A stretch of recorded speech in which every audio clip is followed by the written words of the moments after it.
event. Thank you for taking time out of what I know is a busy schedule to be with us today.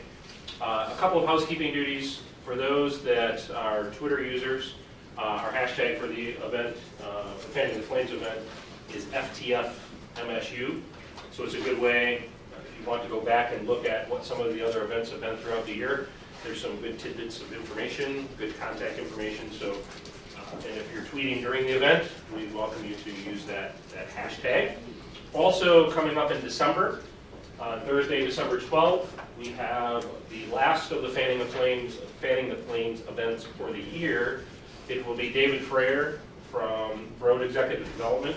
He'll be here talking about the BISC education program that they've been running for about the last year now. Really exciting opportunity for scalable online. They've been working in the non-credit space, and they're about to move over to the credit space starting next year. So if you'd like to hear how that's going, if you have interest in developing programs that might be at scale and with help from an outside vendor, it's one of the first times MSU has done that. It's a really interesting story. So we hope that if you're available, you'll plan to join us for that.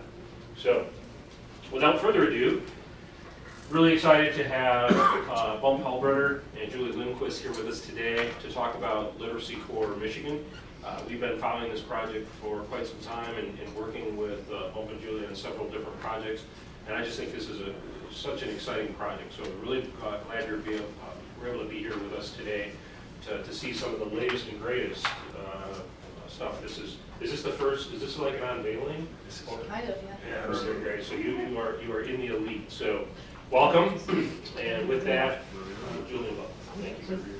Yeah, thank you very much, Jerry. Good morning. Thank you. Thank you for coming today. Thank you for taking time out of your schedule, as Jerry said, and getting outside in the cold and snow and scraping the windshield and all that. What I discovered had to be done last night to my shock and horror. I knew it was coming.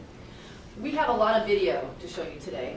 We have so much stuff that we want you to see that's very new to us. The project is not new, but the video we have for you today is new. And so our desire to show you everything is exceeded only by our desire to talk about it. So we're going to try and figure out a way to do both, and we'll try to be economical in how we approach that. So here's what we'll do today. We'll tell you a little bit about what the project is, if you don't already know, or if you do, we'll tell you anyway. Where we are with it now, because you may have been in conversation with us at one point about what this work is, but not for a while, and stuff has happened. So we'll give you some updates. You'll meet our new participant collaborators. We're working with 5 new students now and learning their stories. We'll meet all 5, and then we'll spend most of our time with 2 of them, just because we couldn't spend time with all of them. And I hope that that will leave you wishing you could spend time with everybody. Even I think through the 2 stories, we get a sense of what these stories can do, how very different they are, the different kinds of work they do. The kinds of contrasts that emerge when you put stories together. And then, if we have time, we'll have some conversation around what these videos are and what they do. And if we don't have time, we'll just leave you with a couple of provocative, parting thoughts and go from there. So we should mention our current sponsors of the work. MSU Global, thank you. Bravo. Who has always seen the value in this work and sort of helped us think about how to make it happen and get it into circulation. So we're completely grateful to them. And also the Associate Provost for Undergraduate Education, Doug Eastry, has been a big proponent of the work. And the Office of Inclusion and Intercultural Initiatives. Thank you, Paulette. Anybody here from Doug's office? No? Okay. Anybody here from Paulette's office? No, but you'll arrive anyway. I could say it a lot louder. So this is a project that began several years ago with just the 2 of us and has expanded tremendously thanks to the sponsorship from MSU Global and others, and to a research team we've put together. And we'll tell you a little bit about that. So our sponsors recognize these videos that we're going to show you as having educational potential for folks inside the university, advisors, program directors, teachers, people who need to know more about students. And the things that we're going to show do not claim to represent all of the student stories, obviously, but they do claim to start some conversations about what it might be useful to pay attention to when it comes to learning about who students are as learners and what their experiences are. So we see them as conversation starters. I say that after having said we won't have nearly enough time for conversation. So last year, right about the time we had an article that was about to be released talking about operationalizing the work that we've been doing. In other words, getting other folks to do it. Chris Geith said, this is really exciting work, and let's see what we can do with this. And so as we started to think about having some sponsors to help us do another round of this for some other purposes other than what we've been up to, per se, we put together a team and said, let's see if this actually works. Let's get some other people to do the work that we've been doing, and let's see what happens with that. And we recruited a lot of graduate students from both our department and then also from teacher education. And so it turned into quite a group of folks to actually start to go out and make these movies and work with individuals. And then also, we've been spending a lot of time thinking about sort of a variety of kinds of texts that we're going to be making, both films, movies, and certainly a variety of articles as well that we're going to be writing. And you won an award for one of the articles, right? Well, funny you should mention Thank you that. for introducing that, Chris. Well, as it turns out, that article that was just about to come out at long last, after trying to have it published several times, has won the outstanding article in college English this year. So we're about to go off next week to receive our, whatever we get, I think a rabbit's foot or something, keychain, to celebrate the win. So it's been received very well in our discipline, and we couldn't be more happy about that. If you want to read about it, read about it right there. So we'll tell you a little bit about the project.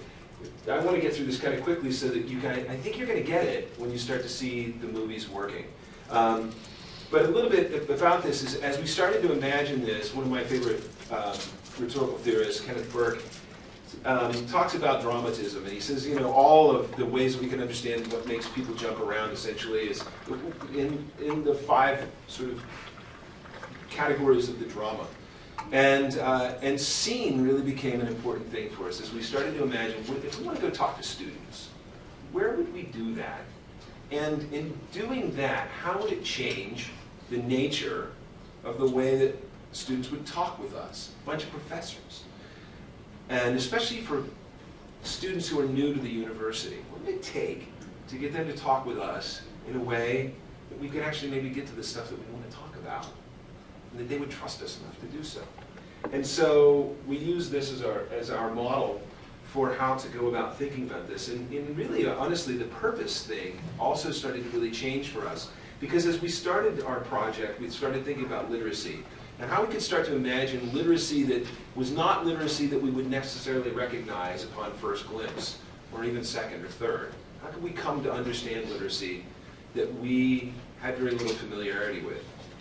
And we realized that this act of looking and listening started to be a really good way to start to generalize out how could we start to understand students' approach to the university or approach to school or education. And so that's what really motivated us to move forward on this. Okay, so what we've been interested in all along is students' experiences of literacy sponsorship. We're writing teachers. We want to know how people write. We want to know what's at stake in their writing as learners. But when you look at writing, you have to look at everything around writing. What are the influences? What are the values? What are the contexts and the social situations writing is valued in? So that's this idea of literacy sponsorship. It turns out that this is an awful lot of stuff. When you look at any piece of writing or active writing, there are constellations and concentric circles and all kinds of other things that come with it. And so that is very broadly situated in experience, and that's the focus of the kinds of stories we have been wanting to tell. So Deborah Brand has this idea of literacy sponsorship. You can see what it is. I don't need to read it, but it is comprehensive in that it is about influence, forms of influence, and what that does to literacy and acts of literacy. And we're in the business of literacy and influence, so these are good things to know about people. Okay. So if you're interested in literacy sponsorship, you're interested in values and motives and stakes and investments and all of those things that come with any act of reading, writing, communication. And the thing that we start to see more than anything else is that starts to be revealed in the conversations that we have, and when we start to look around at the things that seem to motivate folks and the ways that they make decisions, we start to surface strategies for success. We start to see how is it that people start to make good decisions, the best decisions that they have available to them, the ones that work more often than not. And so the 5 phases of our project that goes about trying to capture this, and this is one of the first young women we worked with. Her name is Liberty Bell. She's from Flint, Michigan. The first phase is we ask students to come to us and sit down with us somewhere on campus and bring with them 3 artifacts: an artifact of the past, an artifact that represents their past, one that represents their present, and one that represents their future. And from these things, we posit all kinds of conversations. They elicit conversations about who they use these things with, who would be surprised to see them with it, all of those kinds of things. So the nice thing about artifacts is they come with stories attached to them. Folks show up and they want to tell you something, which begins the listening in earnest. In the second phase, up here in the right-hand corner, we ask the students to actually pick the place where they would like the location of the interview to take place. And we accommodate their wishes to the best of our ability. So we go to them. And that really becomes, that place becomes our artifact. And it starts to stress just how important place can be in the methodology. In the third phase, here in the middle, we get back together and we watch video that we've amassed so far to find out what the common project is. What is going to be our project with this particular individual? And what would happen if we introduced the idea, if we would give you a camera and go off into the world without us? How could you continue our conversation? Which is what they do down here in phase 4. In phase 5, after they brought back this video, we actually go out together. So there's a changing of the scene, not only in places, but the scene in terms of all the characters that start to show up and the ones who don't. The 5 people we're working with right now are these 5. So we've got Yisi Mei from Shanghai, China. You're going to meet her quite a bit today. Angela Wang from Canton, Michigan. Her parents are born in Taiwan, but she was born in America, along with her brother. Stefan Hibbett is from the Detroit metro area. Olivia Mustafaga is from Petersburg, Michigan, and then Bashair Al-Sinan from Saudi Arabia. They're the 5 who were kind enough to spend time with us. Yeah, so I want to make the point that these are students who are recruited from first-year writing classes. So what we do is we show up in first-year writing classes and say, hey, would you like to do a project with us? You won't get paid. It'll be a lot of time. You're going to interview you on camera. And most students go, so when's the homework due? But some, consent to the project with that sort of invitation. And I leave it to you to consider what could possibly be at work in consenting to an invitation like that. And what purpose could having the opportunity for students to tell stories to complete strangers, what that could be doing for them. We have our theories about that, but it's something we might want to talk about. Okay, so it might have something to do with this. So this is a long quote that I don't want to read, but Dave Bartholomew is a composition researcher. He had a lot of currency in the 80s. And what he said was, students have a hard time in the university because they're not situated in a project. We have our own things that we think are important in the university. Students don't know what those are. They show up and they struggle because they don't know what our project is in any given class. All true, but what Bartholomew didn't consider as much is that students come with projects already.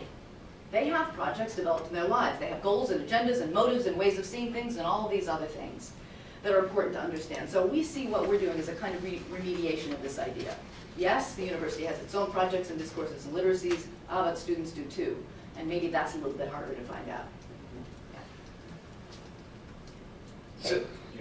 Oh yeah, so for the video we'll show you, featuring 2 students in particular. You'll meet everybody, but I'm going to show the yeah, let's do that. Let's do that first. Okay. All right.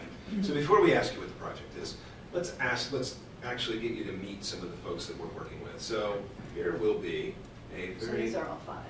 brief, this is going to be our brief introduction to the 5 folks that we're working with. Yes, I was wondering about this picture. You said this was your favorite? Yes, it is. Of everything? Yeah.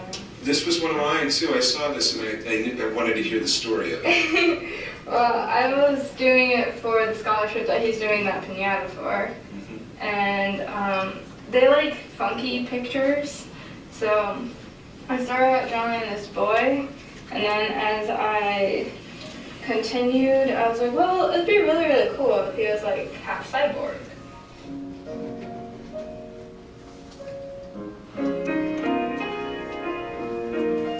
My parents are Chinese, so typical Chinese, it means that you have to be able to play the piano and play the violin, or like.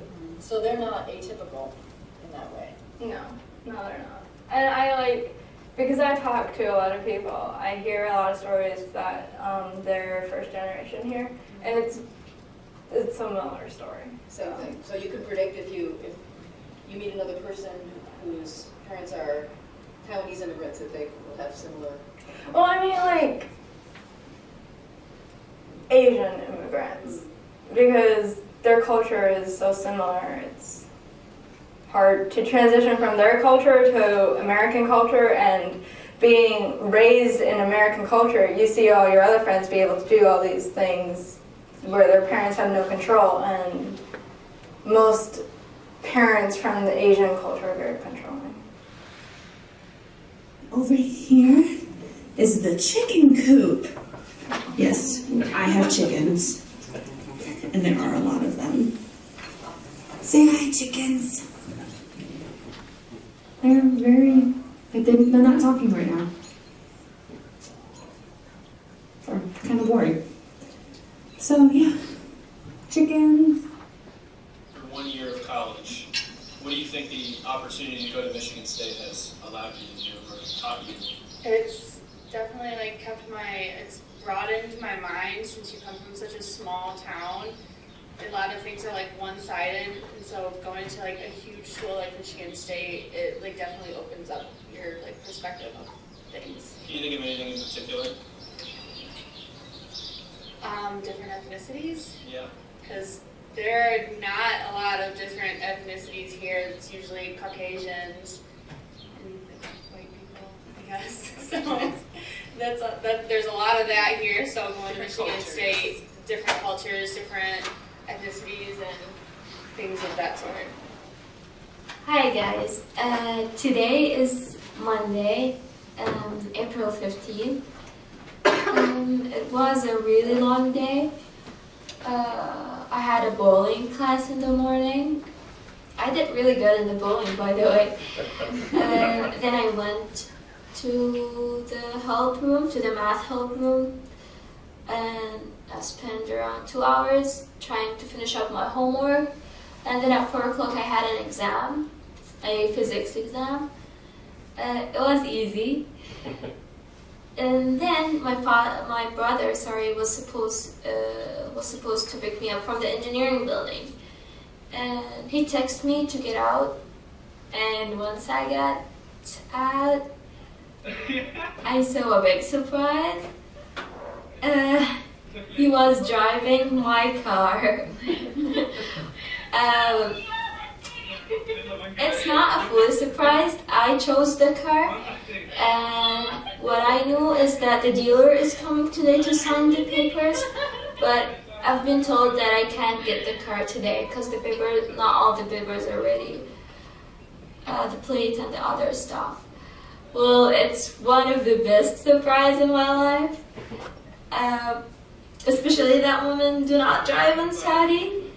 So now I have a driving license and I have a car from now on. And it's really wonderful. Like, it's different. I don't, it might sound silly, but for me it's different. And I think for any Saudi woman. I think I'm going to show you guys the car.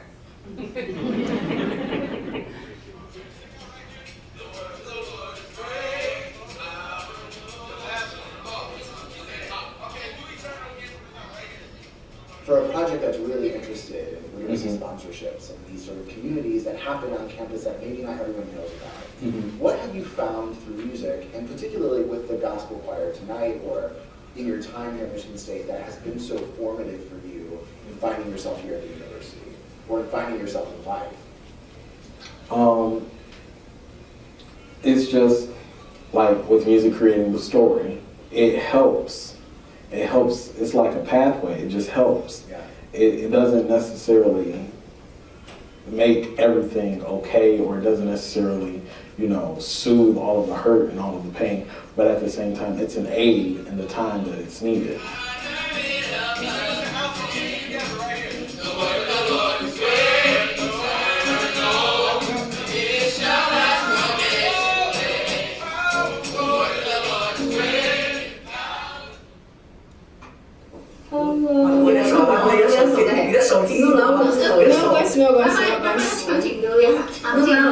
It's my dinner today, and here is the dumplings with celery and beef and pork.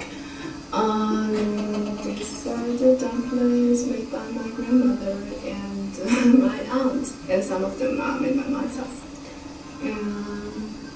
This is vinegar for the dumplings when they are cooked, and we can see how to make it. 你手抱上去的，哎，手上去就还手抱上去的自己看啊。有点多。I think the stuff is too much for this one.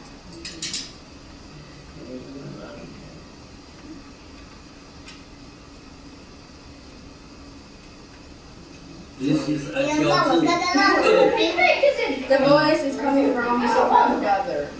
看可以看，手抱着的啊，手抱着。 手抱着，那我把你下放下来了。噔噔噔。好吧 ，over。好了，我可以了，谢谢。 Scenes from everywhere. So these are the five students we're working with now. We're going to spend some time with two of them in particular.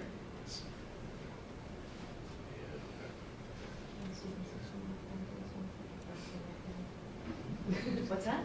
Oh, in Paris, my Chinese student had me make dumplings with them one time, and apparently my dumplings were very comical. I thought they looked the same as everybody else's, but not so much. There's some essential fold in there. The rhetoric of the dumpling. Yeah, right.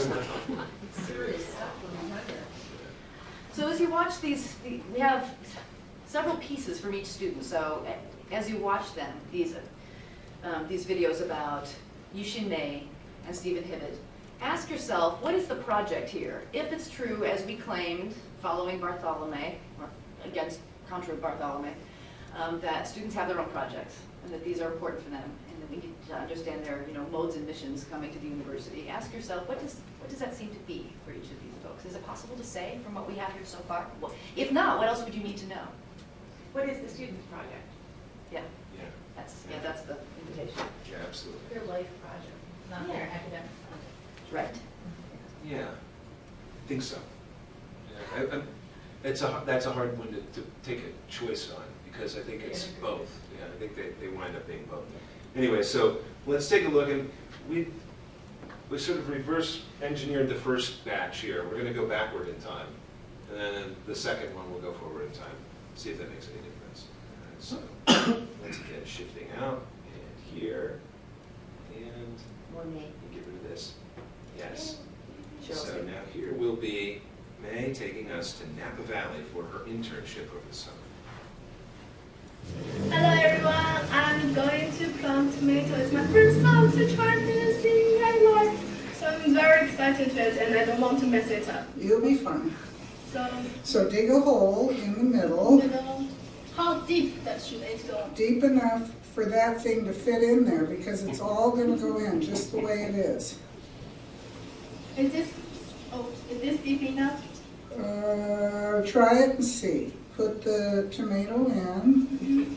There you go. Do I need to get this here? No, it'll go right through that. Do you think it's... Okay, yeah, now cover up.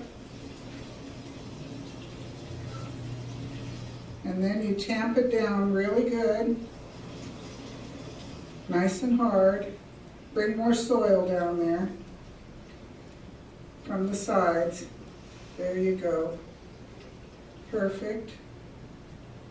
During this month, I feel like I'm more close to American culture because I am not living in the two circles, Chinese circles and American circle in the MSU. Now I'm living in a very pure American cultural environment. Hello, Julian. Now I'm in Napa Valley Shift Market. It's organized every Thursday night. So I ordered. This is the menu. You can see they have signature combo, signature slime, the light cider, something. They all look pretty good. So I ordered this one, California rice bowl, and they said pretty good. So I'd like to try it with chicken. It's very funny that I found this. There's some milk here. I'm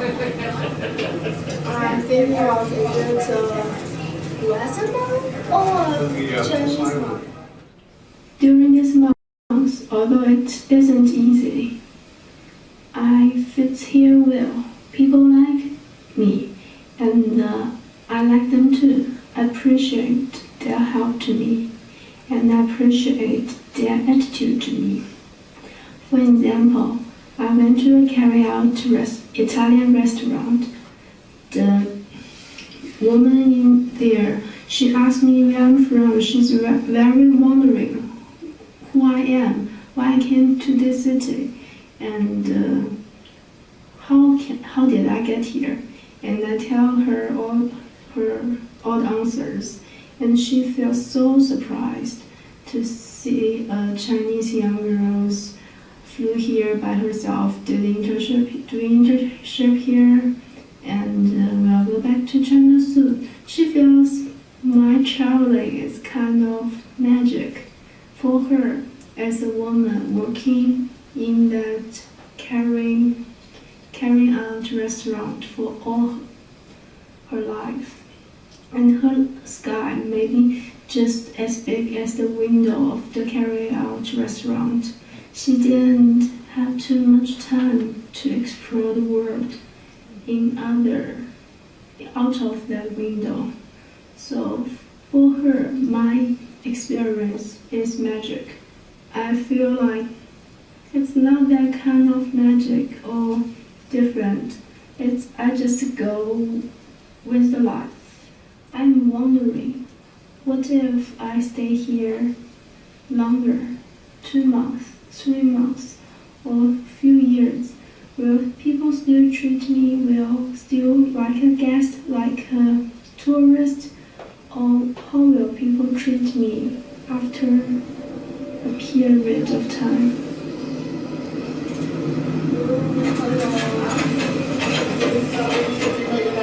Just like this. Yeah, huh? You hear me? Talk to me, dog. Everybody say happy birthday to Hey, you. happy birthday! Stop.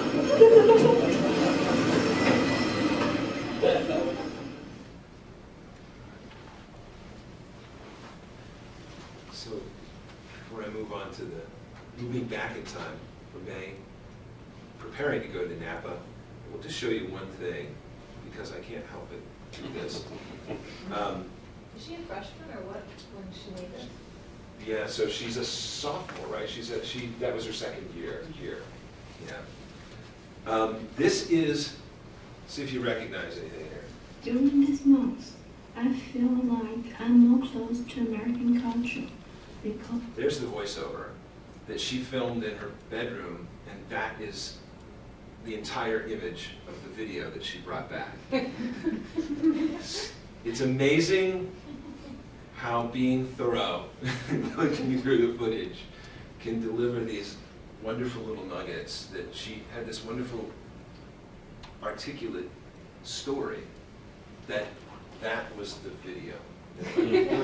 That's the video. That's the So we sum get total. the editing part of the conversation. Yes. She has like an hour of that shot. That shot. So, all right. So let's see how she got there. She was moving off to Napa and needed to go. We needed to interview her, and so we offered to help her pack up her belongings so that she could leave town, just in order to be able to get access to her to give us an interview before she left. And this is a part of that.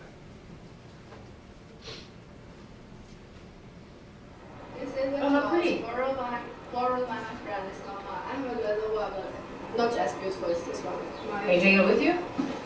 I'm thinking maybe I will take mine and return this to my friend. This is Oh, mine. very nice. Oh, wow, This is look my at that. friend's. It's Chinese qipao. It's kind of like Chinese traditional clothes. It's not too Asian time, like back to like 100 years or like 150 years ago. I think. You said qipao? Qipao. It is like we have. Yeah, it's not. This one is bought in America. It's very. I think it's most of the time like they are made of silk, and there's the button here. So when people wear that, it will be like this. Beautiful. And you bring those with you? I might bring that one, and this one I need to return to my family. Yeah. She probably doesn't want you to kidnap it. But it's so nice. I really want to keep it. Of course, I will return to her. And I'm thinking of like to get some more qipao when I go back to China. Before I came here, I've never tried qipao at all. You never wore that at all at home? No, we don't have like traditions that we must wear that. Right. It's not different from Japan. So, but because we have this semester in Kusa, like we organize Chinese night, Chinese hour thing, and we need to present our Chinese culture. So when I was in the activities, I will wear that. So did you buy that here in America? The pink, the one that's yours? Yeah. You actually bought that here? Yeah, it's from a Chinese. There's a store in Meridian Mall, it's called like Oriental something, and I bought there. So the interesting thing is, so you said you got that so you could represent your culture here on campus, but that doesn't actually represent your culture because you've never worn that such a thing ever before. How to say, like qipao is kind of like before, like in Asian time, back to history, it's very normal for girls to wear like every day. They wear every day, but like with the fashion develop and something, they just like people don't wear that anymore. We just like wear that this kind of casual clothes. So can you take out the penguin again? And I want to get a nice shot of it so we can see it. Is there anything special about it that we would need to see? Is there are there special names for the different kinds of pieces on it or anything like that? Do you know? This part. Yes. This kind of button are called panko. Panko? Yeah, it's not plastic, but it's just like a note. It's a note, and visually like it's very how to say, it's not very good looking. This one, it's too American, and like this one is better because like I can't open this part, but the professional one you can open this part, and see just the zip on it. It's not the traditional qipao, although this one has two, but it's better.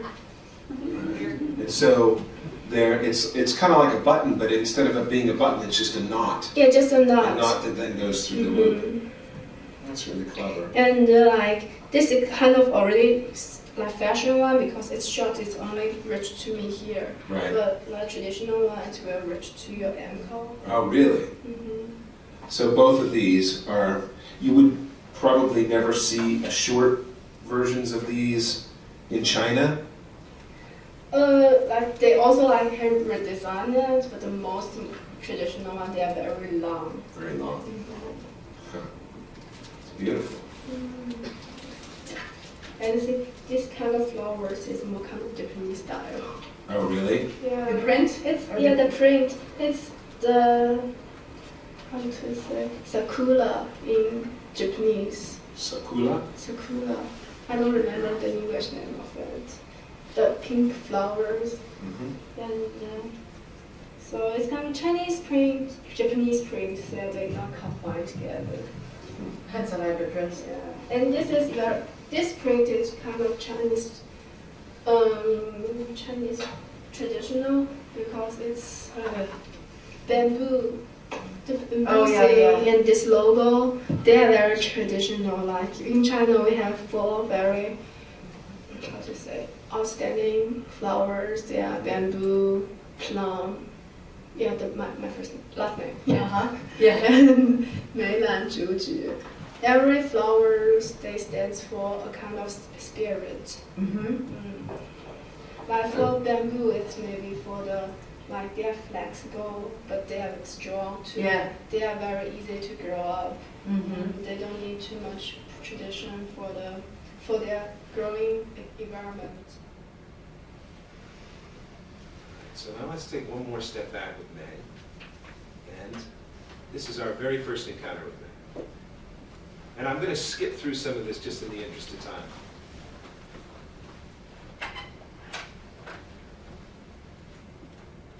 Just to me, like American students maybe think Chinese people are good at math, they're good at academics, they are nerds before, but now they think they are luxury, they are spoiled baby, they are rich baby. I want to change their mind, just not all of them.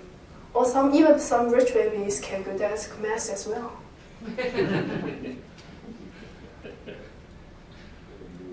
May forward here. Here's where May asks us in our very first encounter what the heck we're up to. American people know about this truth.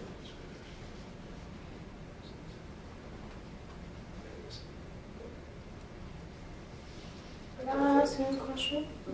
Why do you want to have this documentary? The big reason we're after this is we feel like we don't know all of our students very well. And so this is a way to start to get to know things that are important to our students. We think that there's more to know about how to work together well than just what we need to know about each other in our classrooms, and just what you've studied and what you haven't studied, and, those kinds of things. But more, what does it mean to be, what does it mean to live the life that you live, and find the things that are important and not important, so that we can understand each other better. So that's what this is all about. It's getting to know the students. Does that make sense? The life, academics, or English? All of those things, yeah, all of that stuff. Because we think they're all related. So imagine you're in your writing class. I came to your writing class. Your teacher might look out into the class and say, I see some American students and I see some Chinese students. And stop there, and not know anything else about them, what their language histories are, about what's important to them. And I would have no way of knowing, really. But that would be useful in teaching and writing, or helping you figure out what you want to do, how your education could be useful. So we're hoping to make documentaries so that we can show people in those positions so that they're better teachers, so that's a better university for you. Advisors can do a better job.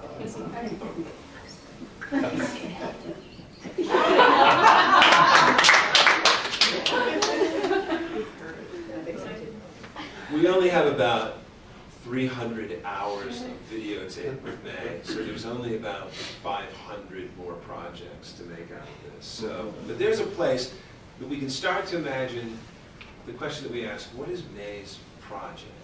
Before we ask you that, I want you to consider that in conjunction with what Stefan Hibbett's project may be as well.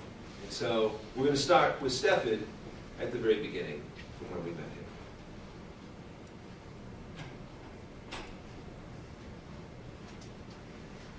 I left my first year of college with the lowest GPA that I've ever had in my educational history, a 1.12.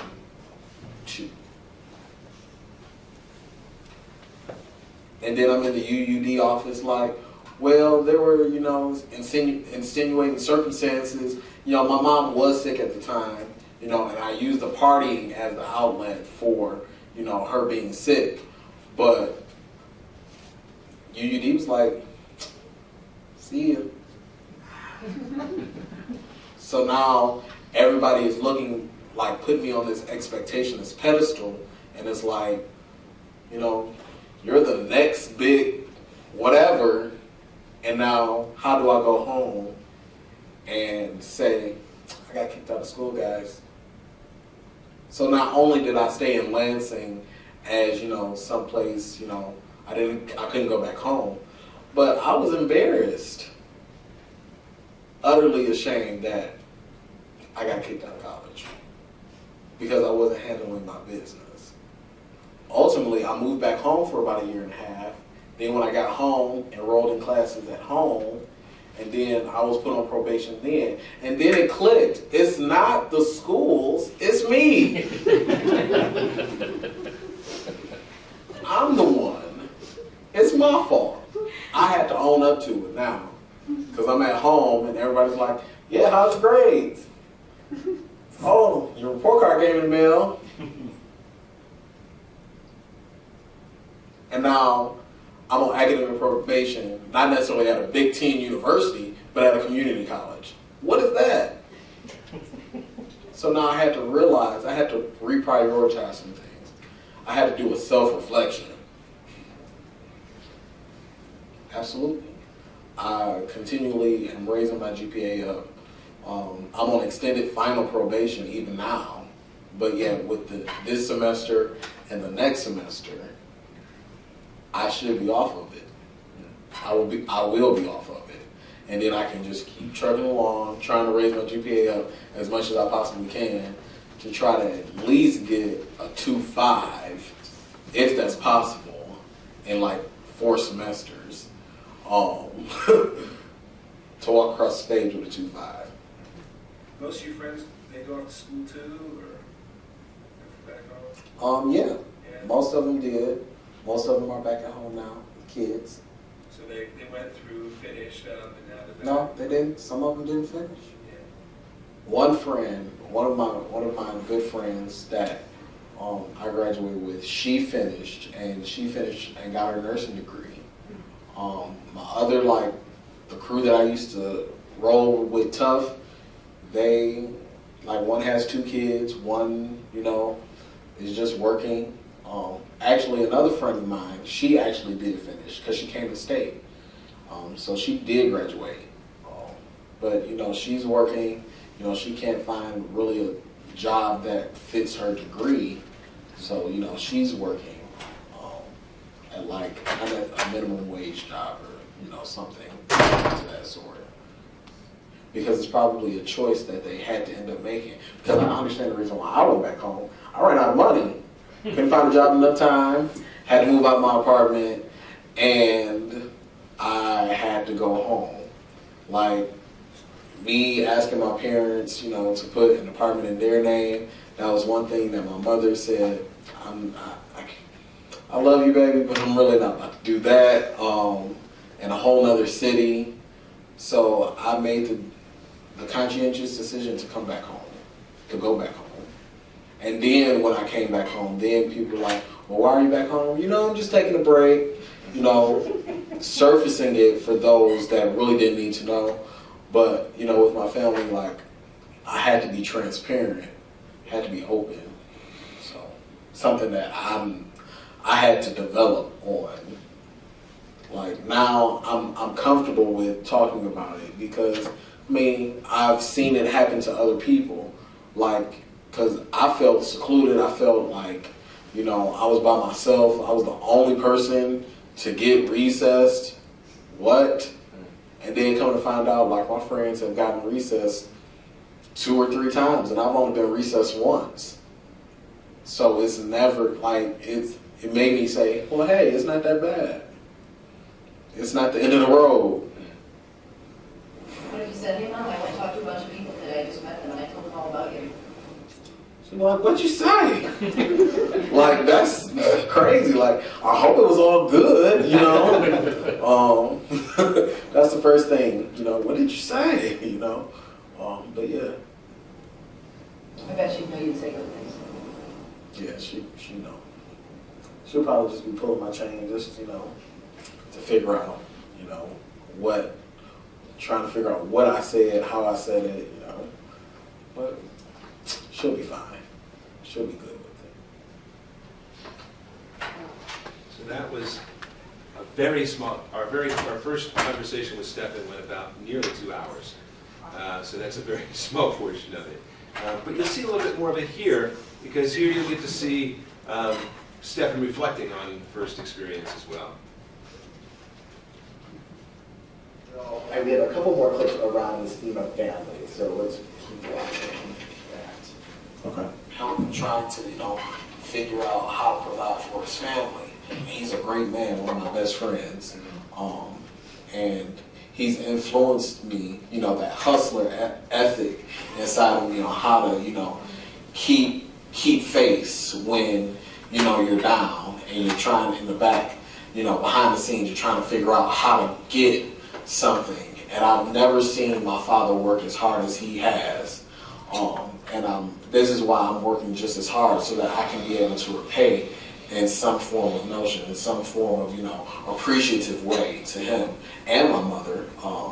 My mother, this is something that's never been done before. That's why I call myself the trailblazer, because I'm doing something that no one in my immediate family has ever done. Sure, I have, cousins that have graduated, they've gotten degrees, they've gotten master's degrees, and, we keep in touch, we're very close. But it's nothing like having, like a mom or a dad, with a college degree that knows, what it means to fill out financial aid papers, knows how to, get things on campus or stuff like that. Like, I kind of was, dropped off here in 06, and so I want to stop there, because I think that a lot of the times, like, those are some things that, when we think about how we started and what we said the cause of this project was, right? Like, I don't think people know that story. Right. I don't think people know that, and I think that there's a lot of stories that are probably similar to yours, where, okay, well, this is college, right? See you in a couple months, right, when you come home for break. So tell me about some of the sort of maybe hardship or sort of just like the lack of knowledge that your parents didn't have about the college experience, but you think sort of was a little bit difficult to navigate on your own here.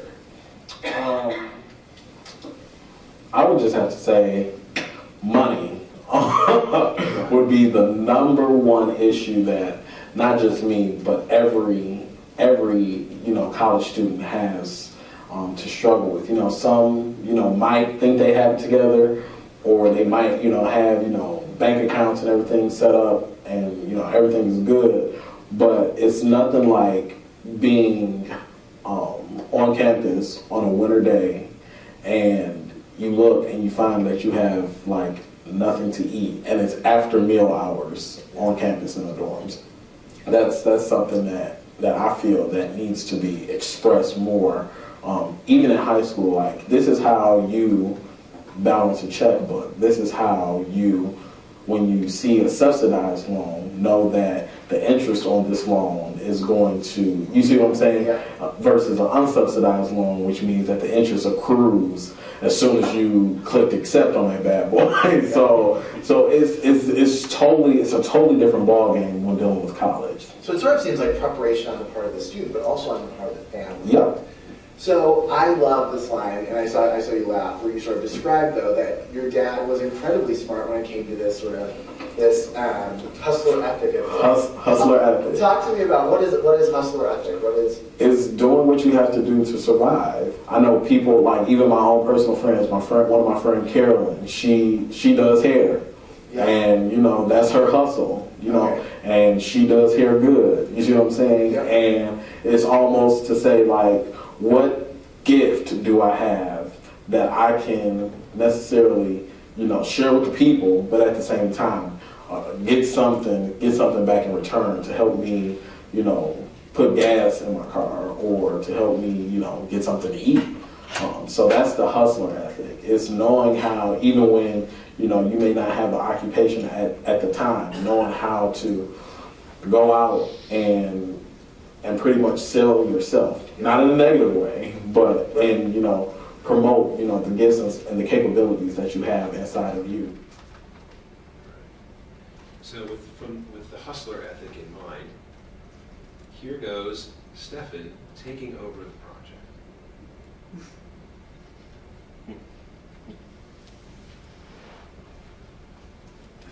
State your names. John Watergate. Amanda Smith. And what year of school are you guys in? I'm in my second year of the PhD program over in teacher education. And I'm in my third year of the same program. Throughout this program, what has been the most beneficial thing or the most beneficial, I guess, learning experience that you guys have been around? That's a great question. I mean, I want to say, so it's really interesting how Amanda and I became a part of this project because, so as students, we get to sort of take methods classes of how to do research, but in the same way that we don't understand what it means to actually interview a person, right? You just read someone write about interviewing, right? Which sort of seems antithetical, right? Yeah. So, I think, personally, I think that I've learned a lot about how to sort of meet someone, establish a relationship with someone, interview someone, know their story through this experience. Because I don't think that in coursework, we were really told the behind the scenes work of what actually it sort of takes to do research in this thing. Yeah, I think that's right. I think the practical stuff, when you were talking about your hope for internships next year, in some ways this project feels like an internship in some ways because you actually learn by doing. So that has been really a helpful experience. Yeah, I'm going to skip ahead past the ministers here and take you to the last bit from Stefan. The most to me.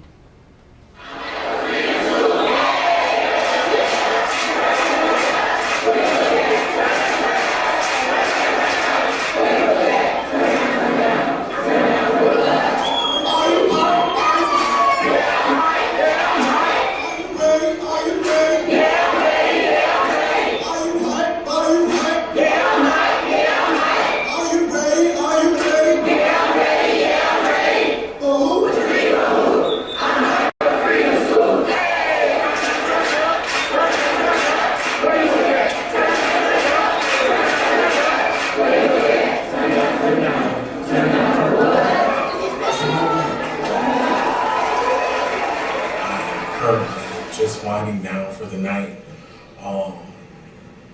If I told you everything that I was thinking about, I don't think that it would be enough to describe the feeling that I feel being a part of this powerful summer movement for these 6 weeks that I have to impact the lives of young people. The Children's Defense Fund is currently hosting its Freedom School Ella Baker Child Policy Institute training, and I can't even bring to words as to how much I have learned, how much my eyes have been opened just by being here this week. And even though it's been long days, it's been very tiring, it's been very, strenuous and very busy. The effect that it has on a person's life, you possibly cannot come down here and not go back home leaving empowered, ready to change the world. I am currently in Harambe at Freedom School, and it's very, very loud in here. As you can see, we are chanting, doing calls, and getting ready before the day starts. It is currently 8:50 in the morning. We've been up since about 6:30, so it's going to be a pretty great day. I have the ability to be a great and powerful individual in society, and I didn't even know it, and I found my potential here. I've been talking to you guys previously about the different stages of my life and what I had to go through and everything like that, but this really puts the icing on the cake and the cherry on the sundae, because it will never be my turn to share my story if it had not been for the people who shared their stories and went through the things that they went through. There's something in our opening ceremony in the mornings with our kids that we do. It's called Harambe. And it's so powerful. It gets the kids energized, it gets them uplifted to be able to get excited about learning. And at the end, we have a moment of silence and we end in saying Ashe. And I want to say Ashe to you, which means it is so, it is done, and it is well with my soul.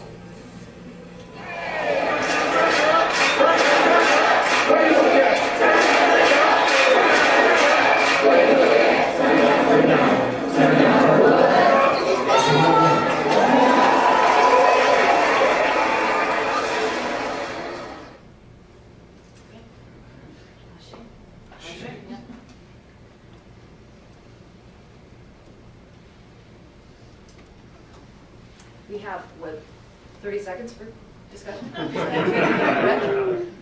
How should we spend the first 15?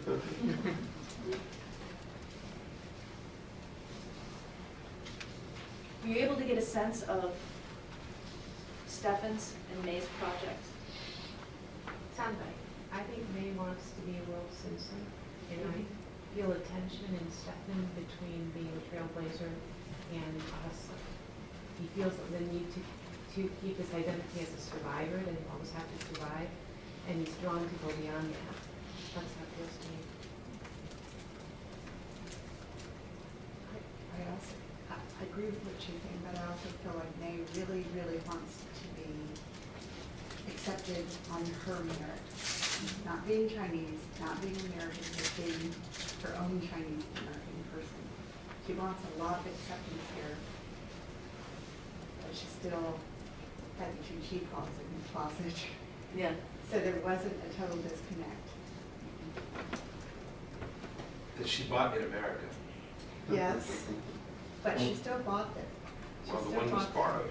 It's an old, it's a very old tradition to wear those dresses, and I'm actually surprised she didn't have them, but because they have their events at school, these girls come without them, and then they have to find them. Stefan fascinated me because he really had to go through a lot, pull himself back up, still didn't know where he was going, and seemed to find himself in that conference. Focusing. He is no longer, however, at the university. I suspected that. That hill was too steep. I'm sorry to hear that. I really am. So his saying goodbye actually was his saying goodbye at the end. So that was the last bit he filmed and handed over to us. Still in touch with him? Do you know what he's doing? We haven't been in touch recently. He's still around. He's still here in the area, but he hasn't been back with us. He's obviously off being busy. I mean, we're always going to have our arms open for Stefan. He's been a really good, very generous partner in this work. And just so that you know, I mean, so John and Amanda, the scene where they were at, he went to, it was the bit when they were looking at video from the first time, and that it was right before Stefan went to choir practice. That was John and Amanda's very first interview that they conducted on their own. So just the two of them. So 3 of them were out doing that. And so these folks were really finding their way into doing this project together. I think it's really remarkable the kinds of stories that can come back in that kind of way. And this is where I have to have, at least these 4 seconds to say to Chris and to Jerry, thank you so much for this opportunity, because to operationalize this in this way, because I've just had the greatest time living with this material that these folks brought back, and to start crafting stories that this won't end. There'll be so many more stories you can only imagine. It's the tip of the iceberg. I'm curious about what you think about how we can use these stories. Like, what are other audience? You use them for your literacy research. I think what are there other uses? what's fascinating to me is that as I was sitting here looking at it and thinking about the projects, that it seems to me that they go into the project thinking that they're going to explain to you who they are. Yeah. And at the end of it, it's really a journey about finding out who they are, rather than knowing to begin with. Yes, it's a discovery thing, it's not a reporting thing. So when we fill out the IRB in there, it says, what are the risks? What are the risks to participants?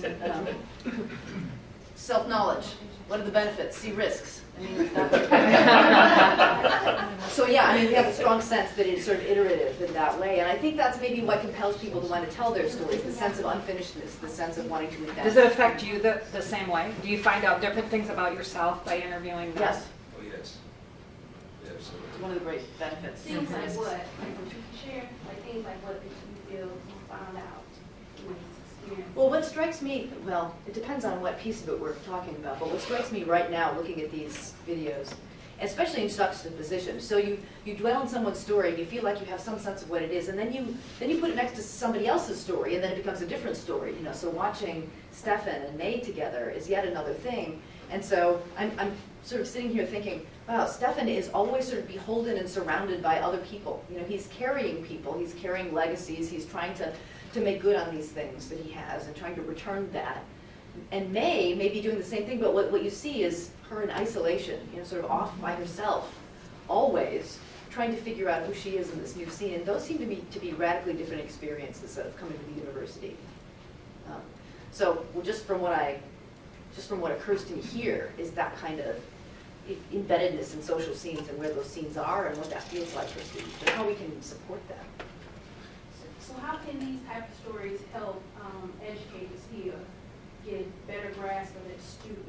Instead of, you know, how you, I did like the point when you explained, like, when she asked, well, what are you using this for? And you explained it very clearly, and at that point, I understood it. I was like, oh, I get the project, I get it. You know, how do you see this helping? Stefan, for example, is a student who washed out of the university, who, you know, might be perceived as having done so because he didn't have a sense of focus, didn't know what he was about, he didn't know how to do this. He clearly does have a sense of focus, he does have a project. And the more teachers know that about him, for example, in his writing classes, knowing that he needs to do that inventive work and there's certain things he needs to discover, but that he knows a lot and has resources and histories.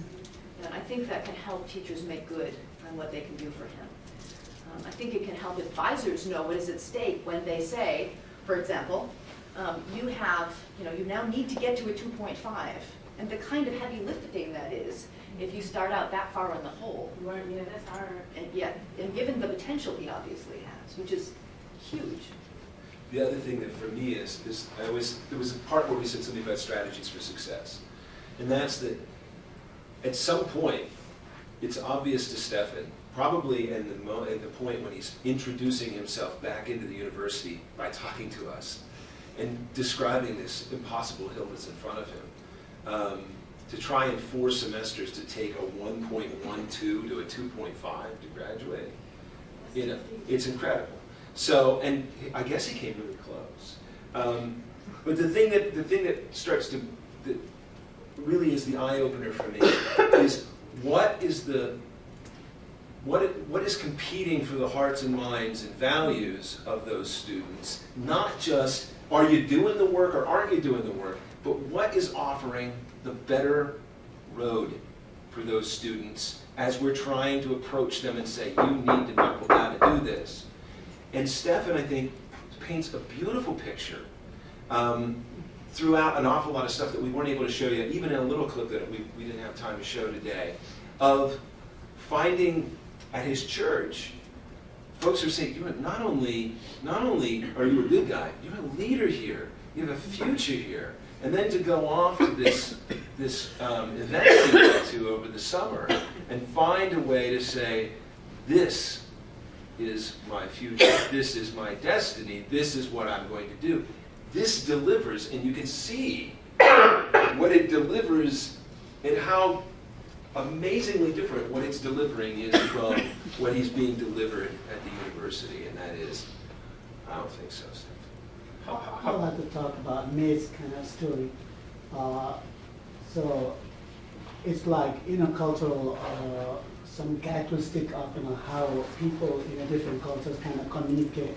In the beginning, May looks kind of reluctant to share her ideas because she kind of hesitates to share her stories.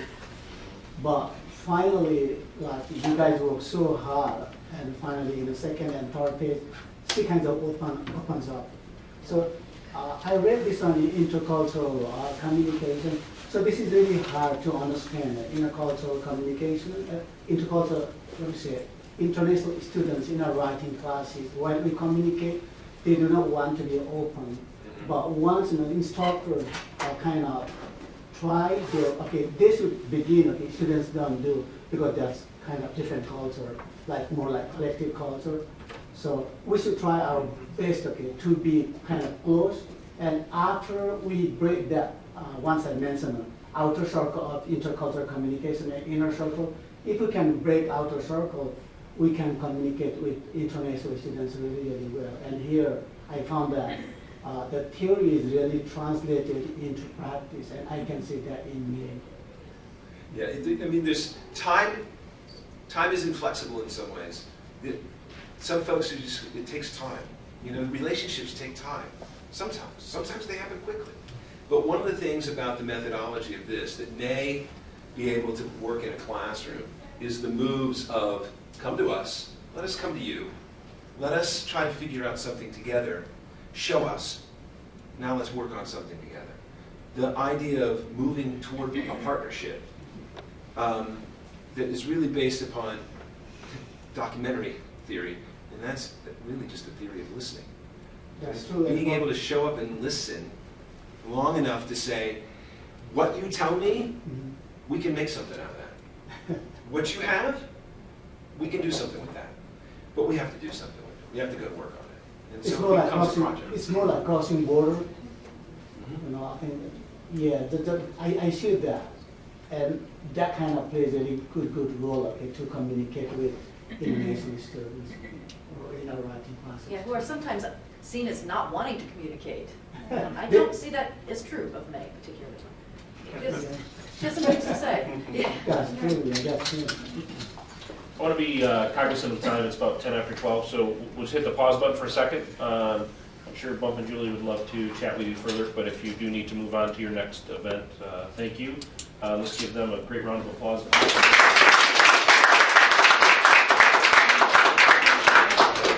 Oh, I want to mention, I think it's at 6 o'clock tonight at the Kellogg Center in their auditorium. There's a screening of the Crossing Borders film that was made in China. So if you guys want to see that, it's a documentary that was co-produced at MSU with MSU students. At 6 o'clock? I think it's 6 o'clock. Yeah, if you check the hashtag, I retweeted, they made an announcement about that today. So.